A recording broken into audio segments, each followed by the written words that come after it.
roller skates. Will that microphone make it to Niels? You might. Yes, Okay. I will, Paul. We could slide over a little bit. Yeah, well, Get comfortable. yes. Okay. Alicia, you made a comment early on that we should not bother to waste time with deniers, like, climate deniers. Agreed that it's frustrating having dialogue with deniers, and that we see that in the media, that people seem to be talking past each other. On the other hand, sometimes I think that the problem is not having the dialogue with them, but it's not having the effective means of creating change. I think it's a mistake to say, let's abandon that, because otherwise what happens, and this group we may be an example of that, is that I find that people on some of the issues like climate change and other environmental issues talking to the chorus. For example, I doubt that anyone sitting in this room, are there any climate deniers in the room? Yes, me. Is there anybody here who favors the widening income inequality? Okay. I mean, that kind of makes the point, and I find myself often talking to groups also who are the chorus. But I think there are effective means of creating, because to abandon that is saying that we really can't change people. And if that really were the case, then, what are we talking about in terms of creating agents of change? Because it seems to me that's precisely what we have to do. So I think the issue is more the effective means of doing that. And I'll just cite one example of a play that my wife and I saw a few weeks ago in New York City. It's a one-man show called Mercy Killers.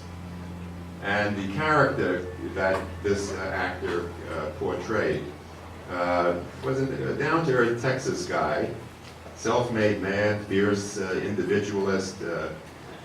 Without help, he created his own auto body shop. He was doing fine, was married, loved his wife, listened to Rush religiously, was a Rush Limbaugh man. And then his wife gets a catastrophic illness. And he goes through, I won't belabor the point, but he goes through a whole transformation where he turns on, on the system. He was, for like many people, keeping the government out of my business, like don't want the government messing with my Medicare example. And he goes through it, but it was very dramatic in a way that the dialogue could not accomplish, or argumentation could not accomplish. And I spoke to him afterwards. I said, wow, this should be on public television. Everyone should see this, because this makes the point. You don't have to use words after seeing that. And I think with other issues as well, some of the television advertisements about smoking, for example, are very powerful.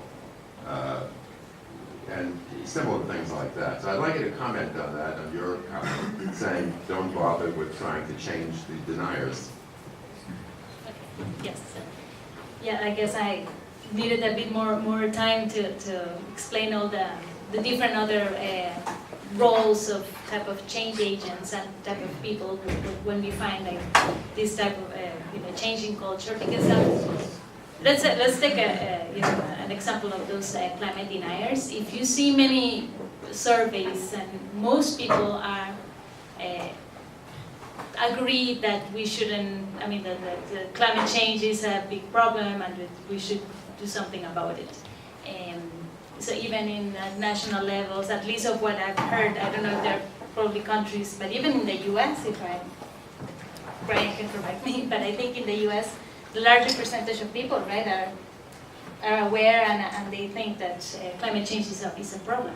So if we see that focusing on those negative people, like the reactionaries, so what I'm going to say is that the change agents use their energy to try to convince them. You lose an opportunity to work with a larger majority who are interested in move forward to do something about the climate crisis that we have. So the idea, and some of these the arguments about not focusing too much is that there will always be people who are, have their strong opinions, but the majority of people don't have strong opinions on different topics. So for change agents, it doesn't mean that we shouldn't talk with them. So in his theory, Alan Atkinson, he talks on other people that I didn't talk here. He called them iconoclasts, something like that. So these are people who are as well very strong opinion, and who could deal with those people who are very negative, who are there trying to block the work. So yeah, someone should talk with them. But what we're saying is that change agents shouldn't waste their time on that, but should try to talk more with a majority of others who are more prone to change, but they are not really. They're not really too much. They need some help in trying to move, like the mass, right? Mass leader. There are so many people. I don't know if you see this. Many people who are very comfortable in their own lifestyle. They just, if they see change, they might follow, but some people don't have the passion or the need to go and change, and so that's the idea. That change agents could focus their energy in where they could more effectively change bring those cultural changes, and those other who are more negative could be dealt by other people, but not exactly the change agents. I don't know if that's clear for you, but that was at least my opinion, in the sense, like for example, in us at the Earth Charter, we have a lot of we have many people, and I don't know how many of you are aware of the Earth Charter, but the Earth Charter is these ethical principles for sustainability. And there's a small minority of people who are very negative about the Earth Charter. They claim that we are going to start a new religion, a world religion, that we want to brainwash everybody. And there are so many people, but it's a small minority. So if, for example, us, take all our time to just respond to those 3 to 4 to 5 pages comments, we wouldn't be able to work with many others who want to do things with us, who are more prone. So that's part of the idea. It's just sometimes we have little resources, so let's try to use those resources on where we can have an impact. Thank you very much. We have some others asking to make comments. You wanted to say something? Hi, thank you three very much for being here on this Monday afternoon. My name is Spencer Schecht. I'm a student here at UPeace, and I'm passionately curious about finding politically feasible solutions to climate change. My question is for Neil. You list think like an ecosystem, love unconditionally, and be passionately curious as your big take-home points. I couldn't agree with you more. I feel like those would be driven home in a kindergarten classroom, and then after that forgotten about. And you should actually learn math, and you should actually learn how to use Microsoft Office, and because those are the things that matter and are important. So they seem a little bit wishy-washy in a culture that's so obsessed with results-based products. So how would you respond to that? Yeah, thank you. Is this live? I think you, in effect, are raising the same question that we just heard in the interchange between Alicia and Bernie. I would argue that if they are presented in kindergarten and then forgotten, then one of the changes we need to institute is that see that they're not forgotten. The way in which one does that is open to question. It depends on the audience, it depends on the circumstance, and so on. What I got from Bernie's comment was not so much that he was objecting to the idea of putting change agents putting their efforts where they're most likely to be successful, but that he was arguing that there are all kinds of communication mechanisms, and the one in which he cited was a play. So I would not disagree with you that our culture, at least North American culture, and I would argue largely the industrial, the developed world, doesn't subscribe to those three principles. By and large, they don't think like an ecosystem. They think like engineers, as somebody was saying. It was you. And they don't love unconditionally. They're highly, as a society, we tend to be highly judgmental. And I would say that the curiosity stops at the limits of how do I make my next buck? Well, that's our challenge. I don't know if that answers you. Thank you, Niels. I think we have time for one more comment. Hi, I'm Douglas Williamson. I'm a colleague of Alicia's at Earth Charter International. I visited California, and I used to go to UP, so we're all connected. Anyway, just to sort of make a follow-up comment on Bernie? Yeah. On Bernie's thing, to support Alicia, I was a colleague who was talking to the near-term human extinctionists, and there's a certain group of people out there who have a mindset, and it's not only that they have a certain mindset, but they also have a sort of wrecking ball effect. They're not interested in having a dialogue whatsoever. They're interested in destroying any hope that you might have to convince them, and also to destroy your impetus to try to change other people's opinions in whatever way that you might be trying to do that. And those people are on the near-term human extinctionist side as well as the climate denier side. And there really is no talking to those people because those people are totally not interested or invested in making any change. They're interested in stopping you from making any change. So you have to be able to recognize those people. And when you do recognize those people, you really have to back away. There's no talking with those people. I've first-hand discovery. You really can't talk with people who are interested in trying to destroy your motivation for trying to make any changes.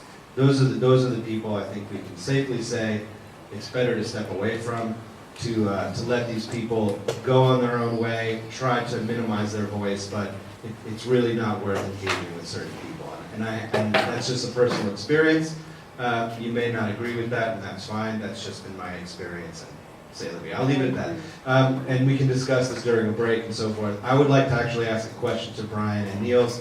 I'm pretty sure I probably already know how Alicia would answer this question because we deal with this question all the time. There's a thread that I see going through everything that all three of you were saying, and at the core of that is a question of psychology and values, and how are we going to get people to think about things in a certain way? How are we going to allow people to have certain perspectives? And I'm pretty sure I know what Alicia would respond to, but I'd like to hear about what Brian and Niels have to say about how can you operationalize that? The ideas you're talking about are great, and this goes to sort of add on to what Spencer said. Yeah, it seems like a little bit wishy-washy. You know, how are we going to get people from these great ideas that you're talking about, which we at the Earth Charter also promote? How are we going to get people to adopt those ideas? Both young people and also people who are already grown up and in positions of management or positions of authority. That's my question for you. Thank you. You just gave Tom and Glass Menagerie. You're going to have short answers. Short answer. Well, I can give you an example of operationalizing that. We didn't use words or phrases like think like a universe or ecosystem, or love unconditionally, or be passionately curious.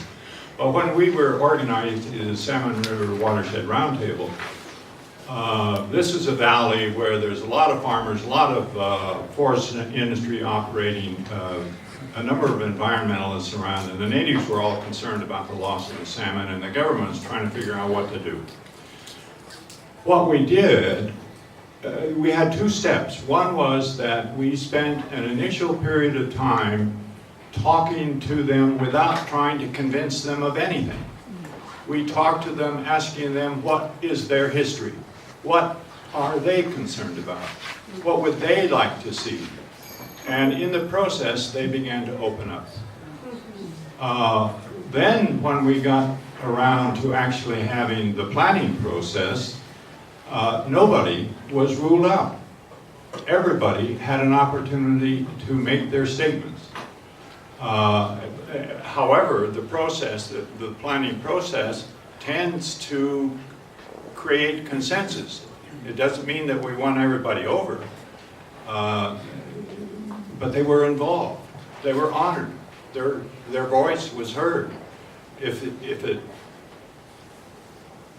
I'll leave it at that. The other thing is that, in general, my experience is if you get two people who are adamantly opposed to one another philosophically or in value terms, and you can get them involved in some kind of a hands-on project, that in the majority of cases, they will come to recognize they're both human. And so that's my way of trying to operationalize. Thanks, Niels. I don't have an answer to your question, Douglas. That's my short answer. Oh, in case I have more to Thank you very much, distinguished panelists. We have a break and we have some coffee and juice outside the room, and we are to be back at 3:10. Thank you.